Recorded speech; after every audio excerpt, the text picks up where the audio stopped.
I'm a little late to this video, but turns out that doesn't really matter because Hennessey didn't nearly get as many views as the SSC did, because when the SSC released, we're talking 5 million views in 3 days. So what did we learn here, kids? Well, it's that lying gets more attention. That's what we learned.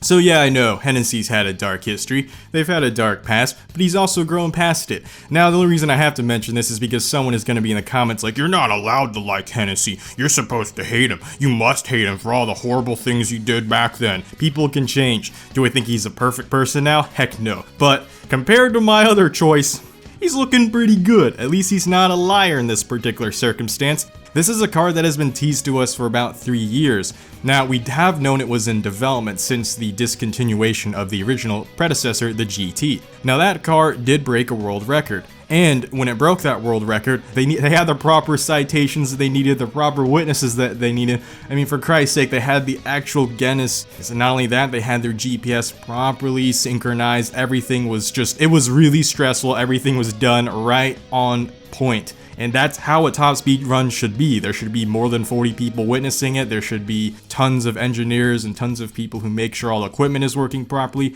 There needs to be the actual person that is credible, especially from a company as renowned as Guinness. They need to be present as well. The same thing happened with the Koenigsegg's run, and the same thing happens with Bugatti's run. So for a small company in Texas that had a lot of help from Lotus in Britain, Hennessey did a good job the first time around. And truth be told, SSC did too. These are really the only two American hypercar companies we have that have ever actually put their car on the map, like actually gotten a record. Because yeah, the Celine S7 was a cool car, but unfortunately that just fell shy of the Bugatti Veyron's record, so it was forgotten to history.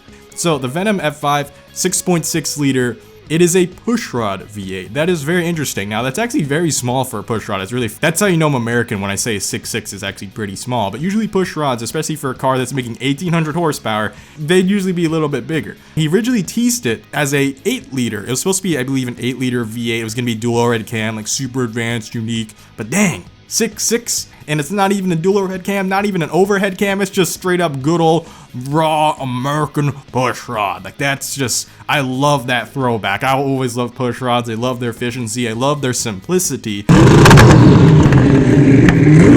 and I also love their ease of maintenance and the fact that this means that this is a hypercar that might not actually crap itself when you drive it really, really hard, because pushrods are designed to get beat on. Now, of course, its gas mileage won't be great, but neither will any hypercar that's at this caliber. Another very interesting design choice is it's a 7-speed single clutch transmission instead of a dual clutch. So in the same way that a pushrod is very, raw, very connected, very old school, but also very refined, it's a very interesting choice that he would do the same for the transmission as well. He's kind of going the old school route of using an automated manual. Now, to me, that does make this whole sweetness of the pushrod a little bit upsetting, because automated manuals don't have a good history of reliability. Just look at, Ferrari's F1 gearboxes, just look at BMW's SMGs and so on and so forth. Similar enough here, it's just you're slapping paddles, but at the end of the day, it's still technically, down to the engineering point, it's closer to a manual. And I'd rather you just give us the stick shift at that point, Hennessey. I know a human being can't shift fast enough, but I'd rather you do a stick shift and a dual clutch. But hey, I'm not the one with 2 million who's gonna buy this. I'm barely over a quarter of the way there, okay? So that my input is irrelevant here.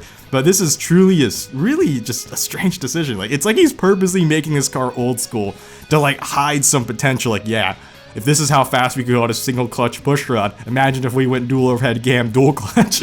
Like 2 years later, he releases like a super balls to the wall version that just blows everything else out of the water. And I think that's kind of good, because if he's trying to pull his punches on purpose, because he knows Bugatti has the resources to just dethrone him immediately if he does take the record.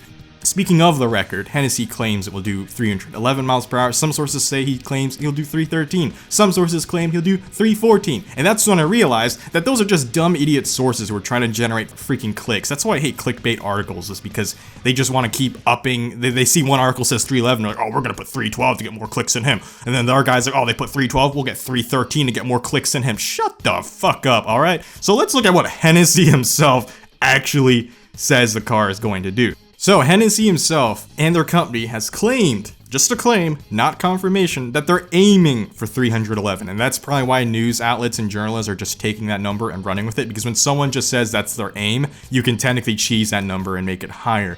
because that's still within their aim, whatever. But 311 is what he's actually aiming for. I think that's a very, very reasonable goal, especially if he says if it's 311 as the wind assisted VMAX, but the actual like average VMAX ends up being like 308.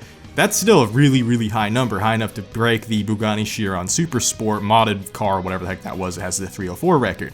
Of course, will Bugatti take it back? Obviously. If not them, Koenigsegg will definitely take it back. But compared to our other choices of hypercars as a current American car enthusiast right now, I have to cheer Hennessey on because it's looking bleak out here. This car's design, though, I will say, from the prototype, it's gotten prettier. The front hasn't changed much. It still looks a lot like the Lotus hypercar, which makes sense because they did actually work together with Lotus for their first hypercar. It seems like both of the companies learned a lot from that experience, and I'm proud of that. I'm proud America and Britain could work together to make such a beautiful piece of art and then continue onwards by making two beautiful pieces of art in their own countries independently. But you can still see they share some things in the front similarly. I'm impressed. I mean, the back of this car, even though it's not the greatest thing ever, it's a huge step up, especially with all this carbon fiber. I do like what he said about his design philosophy. He purposely made it simple because he wants the car to age well, kind of like a McLaren F1. Will this reach McLaren F1 status? No, it won't, because it's not a naturally aspirated world record holder. I don't think we've broken that record still. It's kind of funny how that car still holds that. I do definitely see 20 years from now, 30, 40, even on my deathbed, I will look back at this car and be like, wow, that's pretty, because it's something that will stand the test of time. While I don't think it's the most interesting looking car right now, that's because I'm so used to try-hard edgelord cars filling up my peripheral like Lamborghini Aventador SVJs and freaking so on. Every car looks like the Batmobile these days. They're just so angular and so aggressive that once that trend fades and once that kind of gets out of my head and I kind of go back to more of a toned down sense, I'll look back at this car and be like, wow, Hennessey was right. This stood the test of time. It wasn't just going for the current popular trend. It's actually something that would be pretty regardless. And I think it's a very good decision on his behalf. So it's pretty, it's fast. Most importantly, he's not trying to lie to sell it. I want Hennessey to not only get 311, I want them to sell this car well, and I want them to improve it for the next few years, because like I said, there's so much room for growth. He's definitely pulling punches with choosing the layouts that he's choosing. And I want him to put America back on the map just for 1 year. I know we don't have the resources to beat Bugatti. I know we're not. We need something to cheer on for now, especially since American hypercars, we've never really had an everlasting spotlight, and our reputation's kind of bad right now. You know, usually we like to brag about being #1, but we're getting our butts kicked with this, and we're very self-aware of that. I mean, I'm hugely embarrassed still as an American car enthusiast fan about SSE and their mishap. Even if it's not a car I'll ever own in my life, what companies like this need to realize is that they're dream setters, they're dream makers, and people look to them for the reputation and investment of an entire country and the rest of the cars that come from them. So when the person at the very, very top fails, it makes everyone else below him look stupid. It's just like when CEOs get caught in scandals, it affects all their associates. So hypercars are the pinnacle of a country's engineering, basically saying, hey, we're literally going to bring out all the big guns and go head to head with another country and all their engineers, all their mechanics, all their designers, and put something that's not only fast, but a work of art that's stunning, expensive, luxurious, all the bells and whistles. And when that just comes out to be a lie, dang, if you couldn't tell, I still feel salty about that. So the main reason I'm cheering on Hennessey is I want that second wind. I want him to not just be a one-hit wonder. The Venom GT was a great car, but he's still running away from a dark past, and a lot of people say that no matter how fast you run, you can't escape the past.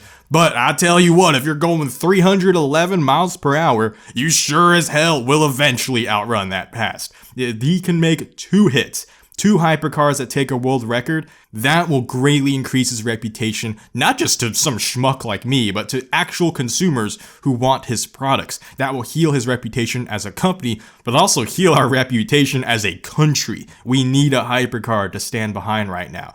So to John Hennessey, please don't let us down. Thanks for watching, and see y'all next time. Blade Angel out.